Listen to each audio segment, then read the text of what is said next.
Good morning. Hopefully सब अपने घर में बढ़िया होंगे, हम भी बहुत बढ़िया हैं। सब्जी वाले आने शुरू हो गए हैं।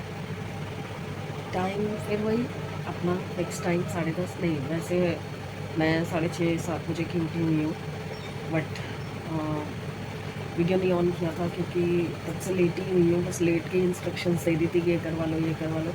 नाली वाले को बुला रखा था तो वो किचन पूरी क्लीन करके गए, नाली साफ़ करके गए। सुबह सुबह 400-500 रुपये का खर्चा होता है। अभी बस थोड़ा सा उठी हूँ और समृत ने एक्चुअली मैंने समृत को बोला था कि आज भोग की चाय वो बना दे, तो समृत ने चाय बनाई है भोग की और भोग लगा दिया है पापा को। और ये आ गई मेरी चाय, एक चाय के साथ ये भी आ गया। अभी चाय पी के और फिर सबसे पहले पेन किलर खाऊंगी क्योंकि दिन चढ़ते ही अब तो गोली खानी पड़ेगी। पेन किलर खा के तभी उठ पाऊँगी। और आज सोचा है मूली के पराठे बनाऊंगी अगर मुझसे खड़ा हुआ गया। नहीं तो दिया आज कह रही थी कि मम्मी आप टेंशन मत लेना, मैं आके संभाल लूँगी, आप आराम करो। लेट्स सी, गोली खा के तो थोड़ा बहुत मुझसे चला फिरा जाता है, तो शायद मैं बना ही पाऊँ। चलिए चाय वाय पी के फिर मिलती हूँ, क्या होता है क्या नहीं होता दिखाती हूँ। हाँ जी, दिया आ चुकी है और नहाने गई है, नहा के आ गई है शायद, नहा के आई है। अब वो जोत जलाएगी तो हम नहाए तो नहीं है पर पीछे तो बैठ ही सकते हैं। चलिए देखते हैं।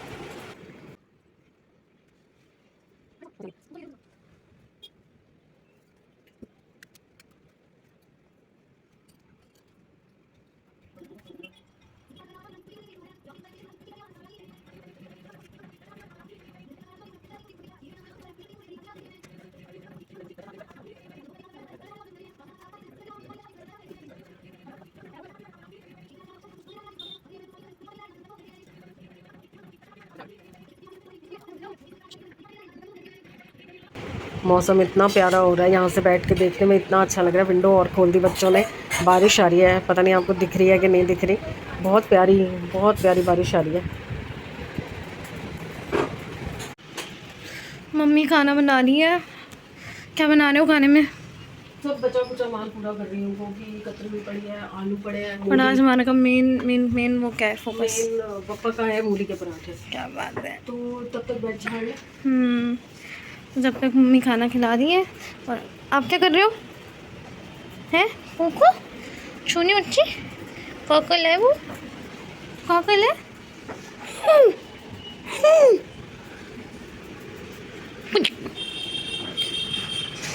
मैं तब तक सफाई कर लेती हूँ, थोड़ा बेड वेड झाड़ लेती हूँ और फिर खाना खाते हैं। आज बिल्कुल नहीं उठा जा रहा था। दिन में जैसे तैसे सुबह मैंने ब्रेकफास्ट तो बना लिया था मूली के पराठे, क्योंकि दिया से नहीं बनते। बाकी सब काम तो दिया ने कर लिया था, पर मूली के पराठे मैंने बना दिए थे। तो अब समृद्ध जाने लगा था खेलने, तो मैंने बोला कि पापा की चाय बना जा, क्योंकि मैंने दिया को उठाया, वो नींद में थी तो उससे उठा नहीं गया। तो अब समृद्ध बना रहा है चाय, साथ में अपने लिए बना रहा था मैगी। तो वो पूछ रहा है कि पापा को मैगी भी खिला दूँ क्या। मैंने कहा नहीं, पापा के लिए ये मंगवाए हैं रस। आज चाय के साथ उनको सिर्फ रस दे पाऊँगी। वैसे मैंने सूजी के वो सोचे हुए थे पकोड़े बनाने के लिए, और आलू भी बॉईल करके रखे हुए थे, पर बिल्कुल उठने की हिम्मत नहीं हो रही। वॉशरूम तक जाना मुश्किल हो रखा है इसमें।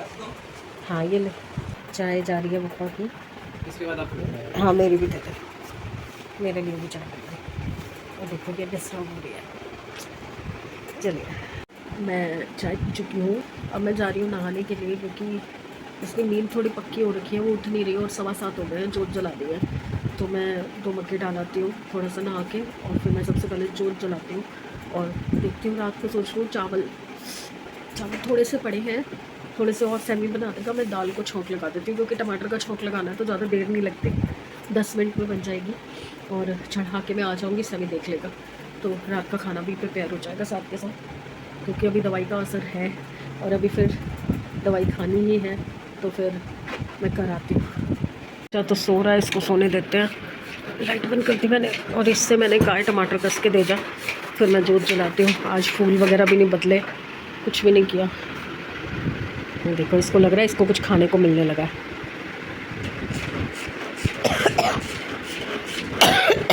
बस हो गया बेटा, इतना ही। दे इधर, तू जा, फिर मैं नहाने जाऊँगी। दाल भिगो दी मैंने, कुकर से हमने से उतरवा लिया था और ये टमाटर तो करवा ही लिए थे। चलिए अब जोत जलाते हैं। ये देखो पहले ही हम लेट हो जाता है, इसको पता मैं यहाँ के लिए आई हूँ।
उठी थी, नहाई, जोत जलाई, दाल बना दी है। चावल से नहीं कह रहा था आके बना देगा, तो मैंने लगे हाथ कपड़े भी रख लिए हैं सामने। ढेर लगा पड़ा है कपड़ों का। जितनी देर बैठा जाता है तो थोड़े थोड़े कपड़े तय लगा रही हूँ। अभी बस यही लगा पाई हूँ, थोड़े छोटे छोटे कपड़े लेटे लेटे लगा रही हूँ। बड़े बड़े कपड़े पैर से खींच के जितना हो सकता है कर रही हूँ। पर अभी दवाई का टाइम हो चुका है। सुबह शाम की दवाई ले लो ना तो थोड़ा सा फ़र्क पड़ जाता है। और अभी पता क्या हुआ, मैं पापा के सामने बैठी थी, जो जल रही थी, तो मुझसे खड़ा नहीं हुआ गया। तो थोड़ी देर में बैठ गई जब तक तड़का बन रहा था। तो मैं पापा को कह रही थी कि पापा सॉरी, कमर में इतना दर्द है कि मैं 2 पैरों पे खड़े होकर भी हाथ नहीं जोड़ पा रही हूँ, तो थोड़ा सा इस बार माफ़ करना। और शायद मुझे रियलाइज़ भी नहीं हुआ कि मैं तड़का लगा के दाल उसमें डाल के अंदर कमरे में आके फिर विसल बंद करके माथा टेक के अंदर आके बैठी। मुझे बिल्कुल दर्द नहीं हुआ चलने में, बिल्कुल भी दर्द नहीं हुआ। मतलब फील ही नहीं हुआ दर्द हो रहा मेरे। और फिर जब अब मैं बैठी हूँ यहाँ पे, मैं फिर हाथ जोड़ के आई पप्पा के आगे कि पप्पा आपने सुनी मेरी बात, मतलब इतना कर दिया कि मैं आपके आगे माथा टेक सकूँ, अपनी सब्ज़ी वगैरह प्रॉपर बना सकूँ, इतना खड़ा कर दिया मुझे। हाँ पेन है, बट उस टाइम पे मुझे रियलाइज़ ही नहीं हुआ। ठीक हूँ, यहाँ तो कपड़े मैं पहले ही रख गई थी, तो मैंने 2-4 कपड़े तय लगाए, तो मुझे ना हल्का हल्का दर्द फील हुआ। मैंने कहा दर्द मुझे इससे पहले तो नहीं हो रहा था। जब मैं बाहर गई, गैस बंद की, माथा टेका, गाना चेंज किया, तो मुझे अब दर्द नहीं हुआ। अब एकदम से कैसे हुआ? एकदम स्ट्राइक किया कि मैंने उसी वक्त तो बैठ के पापा को बोला था कि पापा थोड़ा सा बेयर करना, इस बार थोड़ी तबीयत ठीक नहीं है। और मुझे दर्द रियलाइज़ भी नहीं हुआ तड़का डालने तक। सुनते हैं वो ऊपर बैठे हैं ना जो, सब सुनते हैं। ठीक है, जो तकलीफ़ आई है वो तो भोगनी है, पर आवाज़ जाती है, ऊपर जाती है आवाज़। मैं धीरे धीरे लगी हूँ, क्योंकि बच्चा है, ये भी कितना ही कर लेगी। आज की छुट्टी तो देखो सोने में बिताएगी। सुबह भी आने के बाद इसने काफ़ी काम समेट दिया था, घर साफ़ कर दिया था। नहीं तो सुबह जब वो नाली साफ़ करके गया था, इतनी बदबू हो रही थी घर के अंदर। जब ये घर में आई है तो इसने पूरे घर को क्लीन किया है, साफ़ किया अच्छे से। फिर उसके बाद जब सब कुछ प्रिपेयर हो गया, जोत वगैरह जल गई थी, तो उसके बाद मैं गई हूँ नाश्ता बनाने। वो भी इसने मूली वूली सब करके, सब करवा के पापा से रख दी थी, और मैंने सिर्फ जाके आटा निकला हुआ था, बस पराठी बनाई, और सर्व भी इसने खुद ही की। मैं चल नहीं सकती थी, तो मैं वहाँ खड़े खड़े बना रही थी और ये लेके जा रही थी, सबको सर्व कर रही थी। मैनेज तो करना पड़ेगा ना, और मिलके ही होगा, अकेले से तो होगा नहीं। चलिए देखते हैं, आज का दिन तो निकल गया, अब कल क्या होता है। अभी बस चावल बनाने, और मूंग मसूर की दाल, येलो वाली दाल मैंने बना दी है, तो आज का भोग तो डिनर का उसी से होगा। तो होपफुली कल का दिन और बेटर हो जाए। बप्पा आगे भी सुन लेना। चलिए 11 दिन तो निकालने ही है, जबकि एक बार को दिया ने कल बोला था कि मम्मी हाथ जोड़ देते हैं, कान पकड़ लेते हैं, इस बार 5 दिन तो विसर्जन कर देते हैं। पर मैंने कहा नहीं, यही शायद परीक्षा है कि पापा ये देखना चाह रहे हैं कि हम तकलीफ़ में भी मैनेज कर पाते हैं कि नहीं कर पाते। तो हम करेंगे जितना हो पाएगा। पापा तो हमें कुछ कह ही नहीं रहे, हम तो उनको 2 टाइम का खाना खिला रहे हैं, तब भी वो कुछ नहीं कह रहे हमें।